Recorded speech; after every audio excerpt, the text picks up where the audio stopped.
बिस्मिल्लाहिर्रहमानिर्रहीम अल्लाहुम्मा सल्लि अला मुहम्मदिन अब्दिक व रसूलिक वल मोमिनीन वल मोमिनात वल मुस्लिमीन वल मुस्लिमात या रब्बि सल्लि व सल्लिम दाइमन अबदन अला हबीबिक खैर खल्क़ि कुल्लिहिम वल हबीब अल्लज़ी तुरजु शिफ़ाअत फी कुल्लि हौल मिनल अहवाल मुक्तहमी जज़ल्लाहु अन्ना सय्यदना मुहम्मद सल्लल्लाहु अलैहि वसल्लम।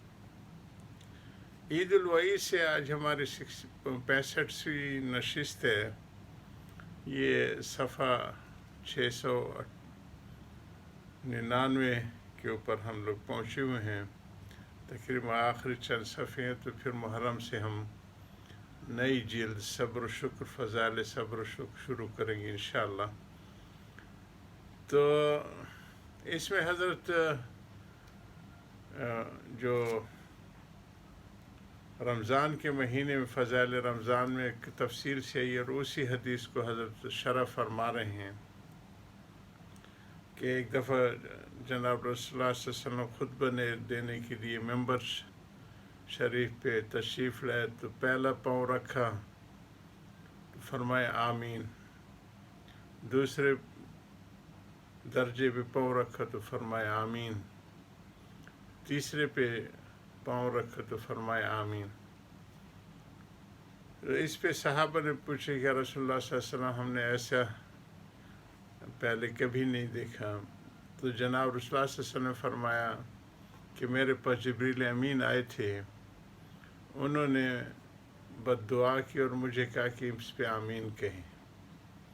पहला तो ये कि जिसको रमज़ान का महीने मिले और उसकी मग़फ़िरत न हो तो मैंने कहा आमीन।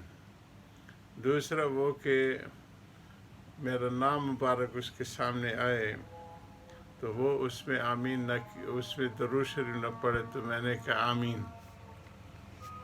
तीसरा, जिसके वालिदैन या वालिदैन में से कोई एक ज़िंदा हो और उसकी मग़फ़िरत न हो, उसकी बख्शिश न हो, जन्नत में दाखिल न करा सके तो मैंने फरमाया आमीन।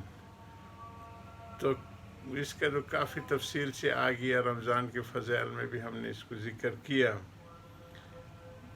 ये दो चंद रोज़ से कसरत ज़िक्र और दवाम तात का उन्वान इससे पहले था, जिसमें फिर दरूद शरीफ ख़ुद कसरत से मतलूब है कि जितनी भी ज़्यादती हो। वो सहाबी का वाक़या रज़ियल्लाहु ताला अन्हा का मशहूर है कि वो आए कहा कि या रसूलुल्लाह सल्लल्लाहु अलैहि वसल्लम मैंने अपने औकात का 1/3 हिस्सा जो है आपके लिए दरूद शरीफ के मुकर्रर किया, तो फरमाया अगर इसको बढ़ा लें तो आपके लिए बेहतर है। तो उन्होंने नुस्ख़ कहा, फिर इसी तरह उनको फरमाया कि इसको बढ़ा ले तो आपके लिए बेहतर है। तो उन्होंने फिर बिलाखिर कहा कि मैं सारे औकात में दरूद शरीफ पढ़ूँगा। तो ये कसरत ज़िक्र की ज़िम्न की चीज़ें हैं कि चाहे दरूद शरीफ हो, चाहे ला इलाहा इल्लल्लाह का ज़िक्र हो, तो ज़िक्र भी सीखा और सिखाया जाता है ये, और मशक की और कराई जाती है।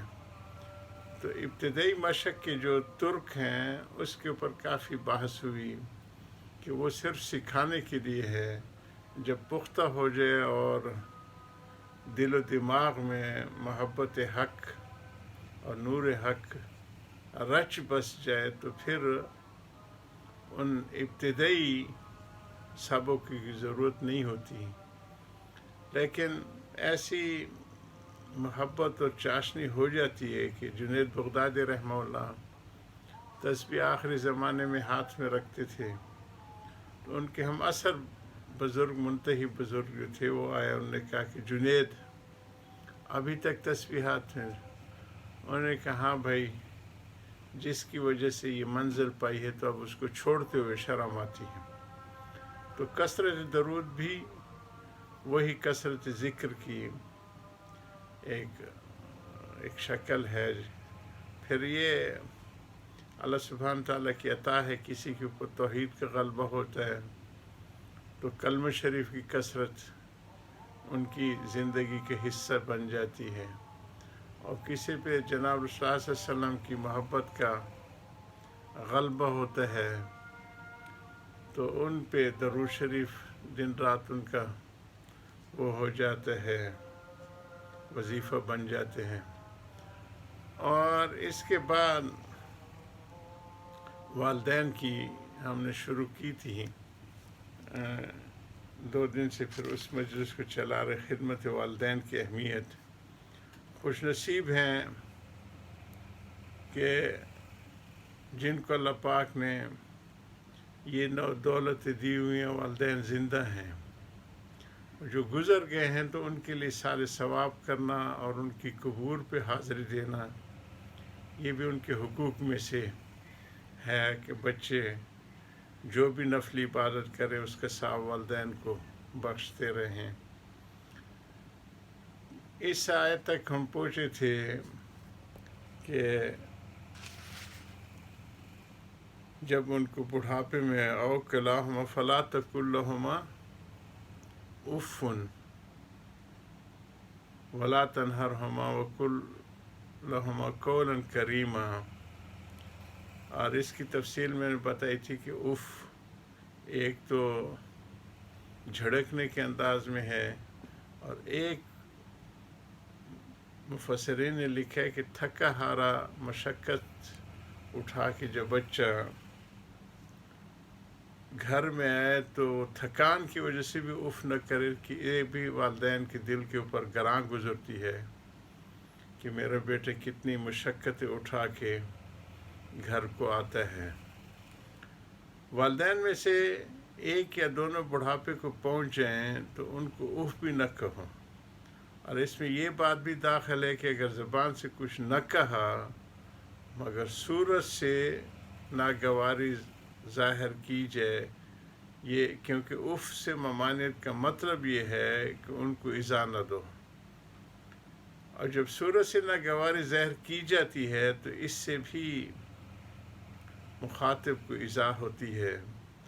آگے فرماتے ہیں کہ ان کو کسی بات پر دھمکاؤ بھی نہیں، بلکہ تہذیب سے گفتگو کرو، وَقُلْ لَهُمَا قَوْلًا کریما، یہ کہ ان سے جو بات چیت کرو تو وہ بھی تہذیب کے دائرے کے اندر ہو۔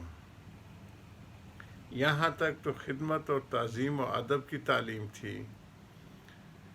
اس کے علاوہ حق تعالیٰ نے والدین کا ایسا حق بھی رکھا ہے جس کی خدا تعالیٰ کے سوا کسی کو خبر نہیں ہوتی۔ وہ کیا ہے؟ چنانچہ ارشاد ہے قُلْ رَبِّ ارْحَمْهُمَا كَمَا رَبَّيَانِي صَغِيرًا۔ دعا بھی ایسی تعلیم فرمائی جس میں اولاد کے زمانے احتیاج کو یاد دلائے ہے کہ اس طرح دعا کرو کہ اے پروردگار میرے والدین پر رحم کیجیے، جیسا کہ انہوں نے بچپن میں مجھے پالا اور شفقت و رحمت سے ہوں۔ پرورش کیا ہے؟ اس میں بتلا دیا کہ والدین کے زمانہ احتیاج میں تم اپنے زمانہ احتیاج کو یاد کرو کہ کبھی تم بھی نہایت کمزور اور ضعیف تھے، نہ اپنے ہاتھ سے کھا سکتے تھے، نہ پی سکتے تھے، نہ چلتے پھرنے کی طاقت تھی، پھر بھی والدین نے اس وقت کس محبت اور شفقت سے تمہارے ناز نخرے اٹھائے اور کس شفقت سے پالا کہ آج تم اس قابل ہوئے کہ دوسروں کی خدمت کرو۔ اب تم ان کی ضعیفی میں بات بات پر کیوں جھلاتے ہو؟ پھر الفصل للمتقدم، تمہارے اندر جو آج خدمت کی صلاحیت آ گئی ہے اس میں تو والدین کو دخل ہے کہ ان کی راتوں کو جاگے ہیں، مشقتیں برداشت کی ہیں، اپنے ہاتھوں سے کھانا کھلایا ہے، انگلی پکڑ کے چلایا ہے، اور ان کی خادمیت میں تم کو کوئی دخل نہ تھا۔ انہوں نے تمہیں جو پالا ہے تم کو کوئی دخل نہیں تھا۔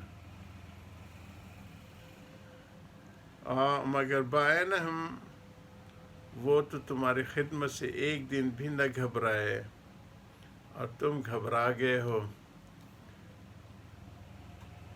سبحان ربک رب العزت عما یصفون وسلام علی المرسلین والحمد للہ رب العالمین وآخر دعوانا الحمد للہ رب العالمین.